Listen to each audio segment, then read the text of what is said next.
À gauche toute, émission de philo pour les rebelles. Émission sur la philo qui ne consiste pas à dire du bien de gens de toute façon médiatisés, mais plutôt à présenter des pensées importantes dont on n'entend pas souvent parler ou pas beaucoup. Des pensées qui nous concernent malgré tout. Alors par exemple, la pensée de Jacques Rancière. C'est quelqu'un de connu, c'est quelqu'un qui passe quand même de temps en temps, j'imagine, dans les médias, mais enfin, dont on ne rabâche pas les oreilles, on n'entend pas parler tous les jours. Et puis, la pensée, par exemple, de Angela Davis. Angela Davis, on sait vaguement qu'il s'agit d'une activiste noire, mais on oublie que c'est une philosophe qui écrit des livres sur des sujets qui, quelque part, sont quand même extrêmement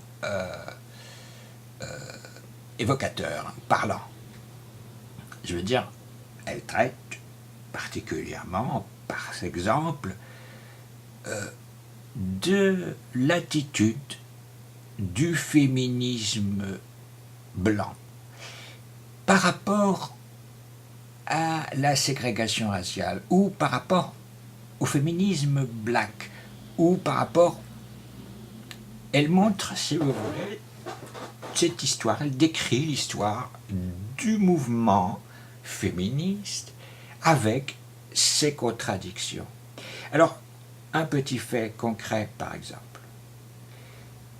Quand sous Reagan, sous le président Reagan, dans les années 80, les emplois dont profitaient des femmes en Amérique et des blacks en particulier, qui étaient des emplois état de fonctionnaires, si vous voulez. Quand ces emplois, Reagan décide de faire des coupes sombres, d'en éliminer une partie. Eh bien, ce groupe social, qui était déjà le plus pauvre en Amérique, va se retrouver encore plus pauvre. C'est-à-dire que 82% des femmes noires américaines vont se retrouver en dessous du seuil de pauvreté. Alors, à ce moment-là, et c'est ça qui est amusant, c'est que le mouvement féministe blanc ne va pas, si vous voulez, intégrer ce problème dans son action. Ce mouvement féministe blanc, qui est représentatif des femmes, ne va s'intéresser ne va essayer de promouvoir que si vous voulez, les revendications des femmes, des classes moyennes menacées par cette dérégulation et ce recul social. Alors, vous me direz, bon, est-ce que c'est de la philosophie, ça? Bien. C'est une critique du féminisme, c'est une analyse de la pensée féministe, de la pensée politique, de l'action politique. Ce n'est pas l'action politique des partis, etc. Là, c'est autre chose. On parle ici de gens qui ont des problèmes, qui ne sont pas représentés correctement, des problèmes dont on ne s'occupe pas correctement non plus, et qui sont obligés de s'organiser pour survivre. C'est un autre niveau d'organisation que l'organisation politique démocratique. Eh bien, à ce niveau d'organisation aussi, il se pose un certain nombre de questions. Voilà. Et tout ce qui est de l'ordre des questions ou d'un questionnement, ça peut faire partie de la philosophie et de la pensée. Cette pensée, évidemment, d'Angela Davis, on peut en dire discuter pendant des jours et des jours. Hein. Ça, c'est certain. On ne va pas faire le tour de tout ça en un quart d'heure ou une demi-heure d'émission. Pour revenir à Rancière maintenant, c'est un philosophe français, hein, connu parce que on dit que c'est une philosophie de l'émancipation. Alors, je ne vais pas entrer dans le détail de ces explications. Disons que, je dirais, ce qui est intéressant, enfin une des choses intéressantes, des aspects intéressants de sa pensée, c'est que, je dirais qu'il y a deux sortes de gens, deux sortes de citoyens, etc. Vous avez ceux qui ne vous donnent jamais l'impression que vous êtes inférieur ou supérieur. Et vous avez ceux qui, quel que soit leur génie, leur intelligence, etc., vous donnent l'impression qu'il y a effectivement une hiérarchie établie et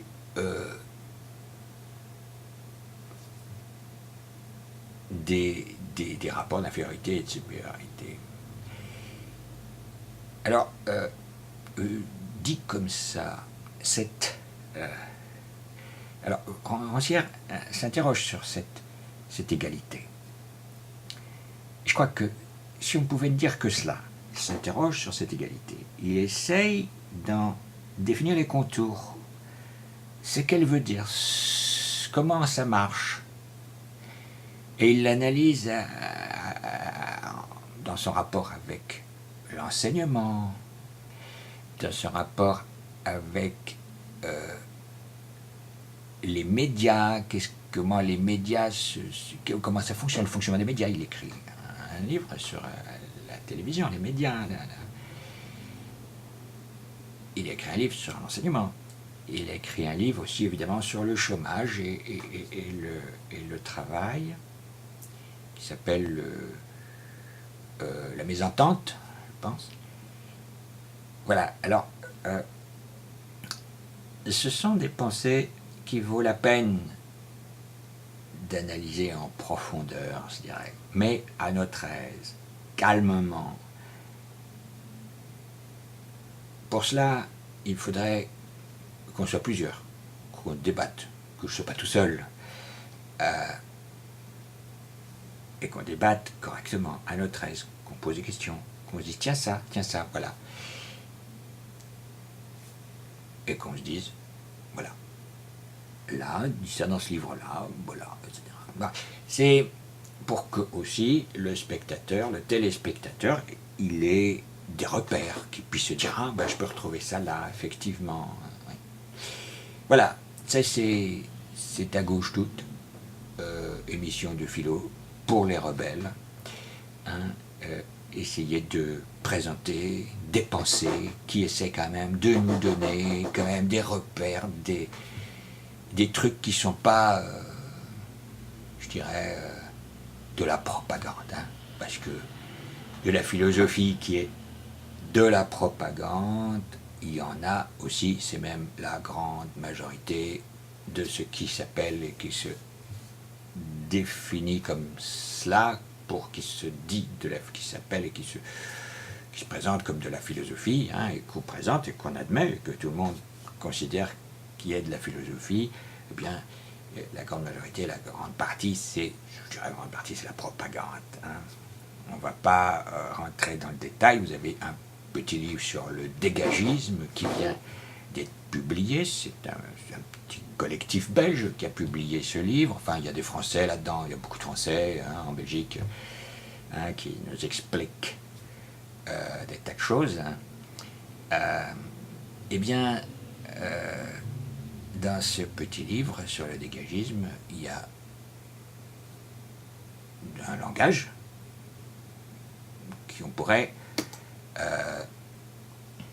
appeler philosophique, un langage philosophique. Ce sont des abstractions. Le dégagisme, c'est un mouvement qui défend l'idée qu'il y a des dirigeants dont il faut pouvoir dire qu'il vaudrait mieux qu'ils s'en aillent. Alors jusque-là, parfait, très bien.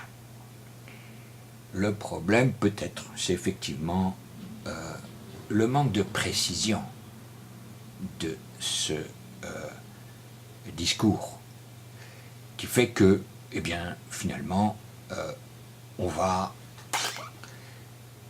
taper du poing sur la table et dire moi je suis contre les dirigeants. Mais évidemment, contre quels dirigeants? Tout est là.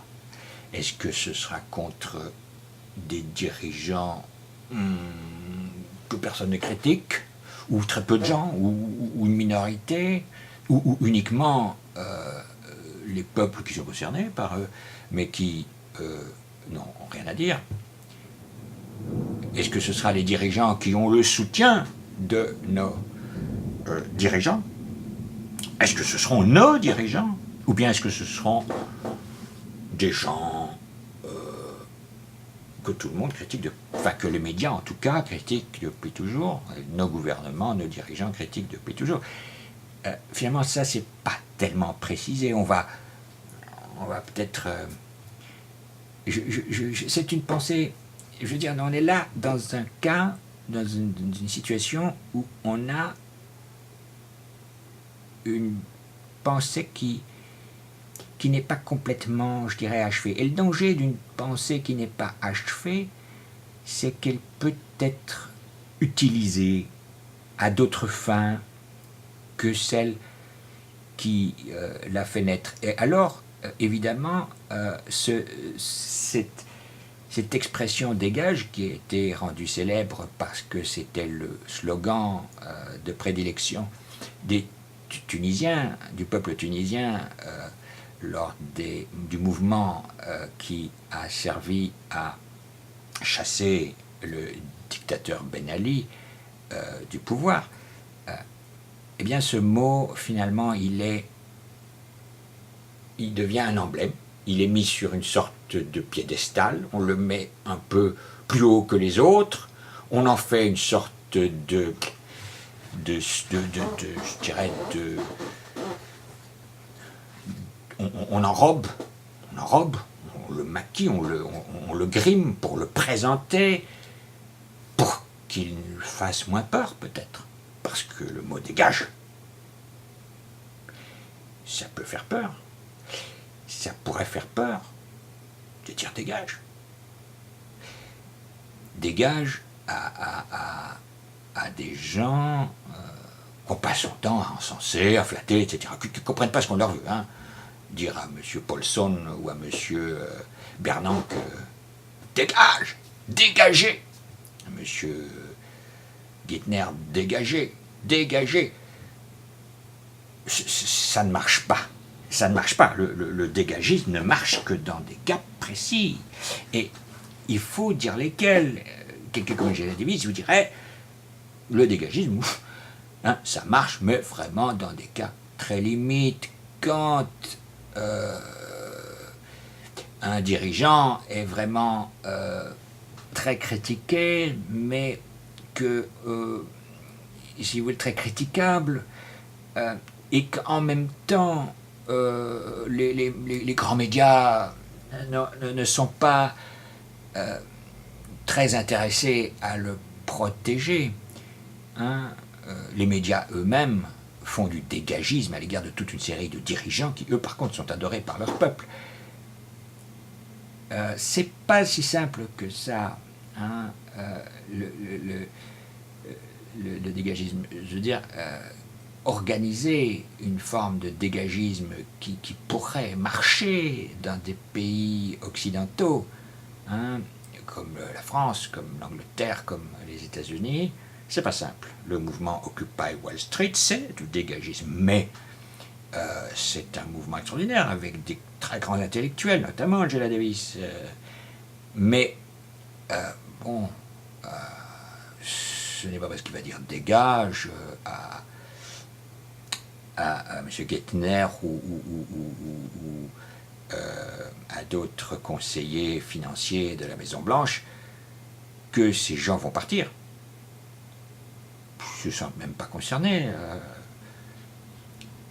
Je veux dire, c'est pas le peuple américain qui est dans la rue. Il faut que le peuple soit dans la rue pour que ce mot dégage soit pris en considération. Que le peuple entier se mobilise. Ça, c'est ce qui est arrivé en Tunisie, ce qui est arrivé en Égypte.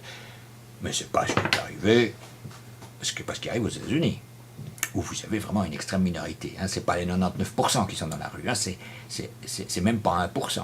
C'est le 0,01%.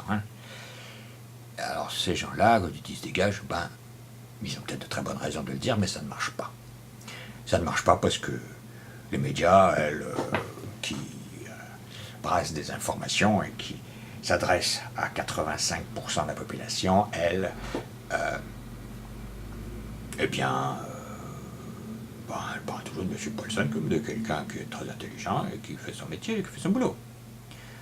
Donc là, vous avez un système qui est très, très, très solide, qui a des racines profondes, d'immenses racines bien implantées. Il n'y a plus que des racines, d'ailleurs, tout le reste végète dans la gadoue, mais les racines, elles, sont bien là pour l'instant.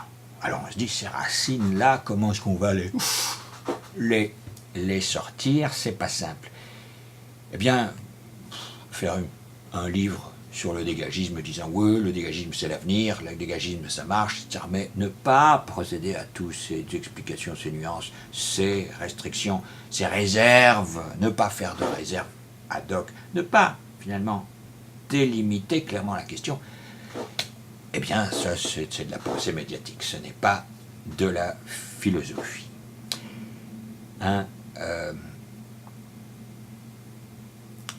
Voilà. Bon, ceci dit, il me reste à lire le bouquin, je m'avance peut-être beaucoup, moi j'ai vu des séquences sur YouTube où des dégagistes étaient déjà prêts à couper en morceaux des dirigeants. Alors c'était la principale obsession de ces gens-là, et c'était pas des dirigeants qui étaient détestés par leur peuple, au contraire, ce sont des gens qui sont justement appréciés. Donc, je dirais, attention, c'est un mot, on essaye de, là, je ne sais pas faire quoi, de retourner contre eux, contre elles, des opinions émancipatrices. Il faut être très prudent avec ce qu'on appelle la pensée philosophique, la philosophie, etc. Et c'est ça, peut-être une des raisons d'être de peut-être cette émission, ce serait justement de faire preuve de cette prudence qui était recommandée par Aristote, si je m'abuse. Voilà, pour réfléchir à toutes ces pensées qui se présentent et qui, certaines sont très bien servies par la propagande, je dirais, je ne sais pas comment l'appeler, par la propagande, par les médias et d'autres qui ont plus de mal à passer, mais qui sont souvent beaucoup plus importantes. Voilà. Je crois que je vais en rester là. 20 minutes, j'ai fait ce que je pouvais pour présenter un peu le projet. J'espère présenter une prochaine émission, peut-être Angela Davis ou Jacques Rancière, pourquoi pas, et puis après d'autres des blocs, ou bien sur la tolérance. Ça peut être intéressant de faire peut-être une émission sur la tolérance. Qu'est-ce que vraiment les penseurs qui ont réfléchi à cette question ont dit et n'ont pas dit, parce qu'ils n'ont pas tout dit.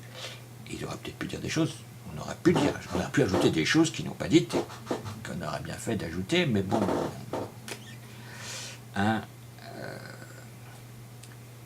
Réfléchir, c'est pas si simple que ça. Voilà, merci, à tout bientôt, j'espère.